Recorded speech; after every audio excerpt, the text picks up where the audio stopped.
Head master Baburao sir గారికి, Joshi sir గారికి, ఉపాధ్యాయులకు, నాతోటి విద్యార్థులకు ముందుగా గణతంత్ర దినోత్సవ శుభాకాంక్షలు. నాకంటే ముందుగా చాలా వాళ్ళు చెప్పారు ఈ రోజు గొప్పతనం ఏంటో. కానీ ఈ రోజు ఇంత వైభవంగా జరుపుకోవడానికి కారణమైన త్యాగాలకు నేడు న్యాయం జరుగుతుందా? మనకు స్వతంత్రం రాకముందు మనం ఆ బ్రిటిష్ వారి కింద పనిచేసే వాళ్ళం.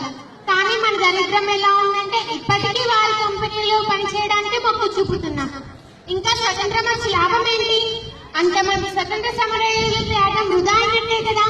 సంవత్సరంలో ఒక్కరోజు త్రివర్ణ పతాకాన్ని గర్వంగా ఎగురవేసి తర్వాత మర్చిపెట్టి కనీసం దాని గురించి ఆలోచించాం. ఇదే నా దేశభక్తి? ఈ మాత్రం దానికి ఇన్ని సంబరాలు ఎందుకు సార్? ఆనాటి వారి త్యాగం మన కోసం కాదా? వాళ్ళు ఎన్నో కష్టాలు ఎదుర్కొని పెట్టిన స్వతంత్రం అనే చెట్టు ఫలాలు నేడు కొందరి వల్ల దుర్వినియోగం అవుతున్నాయి. మొన్న జరిగిన గ్రూప్ 2 ఎగ్జామ్ 8 లక్షల మంది రాశారంటే మన నిరుద్యోగ సమస్య ఎంతో ఉందో మనం అర్థం చేసుకోవచ్చు. ప్రతి వాడు ప్రభుత్వ ఉద్యోగం కోసం చూసే కంటే సొంతంగా ఉపాధి కల్పించుకున్నప్పుడే దేశాభివృద్ధి మొదలవుతుంది. యువర్